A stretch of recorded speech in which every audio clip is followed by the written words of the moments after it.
വിമർശനത്തിൽ പോലും സൗകുമാര്യം നിലനിർത്തിയ ചലച്ചിത്രകാരനായിരുന്നു ശ്രീനിവാസൻ എന്ന് നടനും കേന്ദ്രമന്ത്രിയുമായ സുരേഷ് ഗോപി ദുബായിൽ പറഞ്ഞു. ഭാഷയെ ഇത്ര നന്നായി ഉപയോഗിച്ച സാഹിത്യകാരൻ സിനിമയിൽ വേറെ ഉണ്ടോ എന്നത് സംശയം. പോളണ്ട് എന്ന പ്രയോഗത്തിലൂടെ കേരളത്തിലെ രാഷ്ട്രീയത്തിന് താക്കീത് നൽകിയെന്നും സുരേഷ് ഗോപി അനുസ്മരിച്ചു. പവിഴമല്ലി പൂത്തലഞ്ഞ നീലവാനം, പ്രണയവല്ലി പുഞ്ചരിച്ച ദിവ്യയാമം, പൂക്കളും പുഴകളും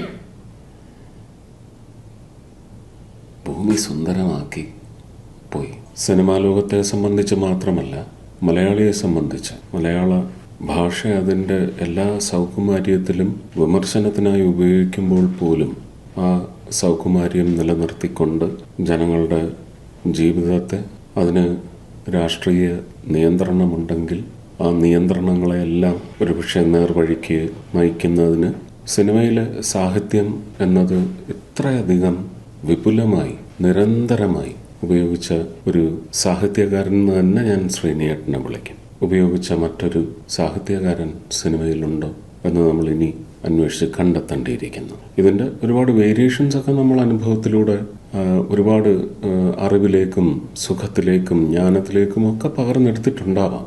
എങ്കിലും ശ്രീനിയേട്ടൻ്റെ അല്ലെങ്കിൽ ശ്രീനിവാസൻ എന്ന അദ്ദേഹത്തിൻ്റെ യാനത്തിലൂടെ, അത് സിനിമാ വേദിയിൽ എങ്കിൽ അങ്ങനെ വേറിട്ട ഒരു ശുദ്ധീകരിച്ച കാഴ്ചപ്പാട് മലയാളിക്ക് നൽകുവാൻ അദ്ദേഹത്തിന് സാധിച്ചിട്ടുണ്ട് എന്നുള്ളത് തന്നെയാണ് അദ്ദേഹത്തിൻ്റെ ഏറ്റവും വലിയ പ്രത്യേകത.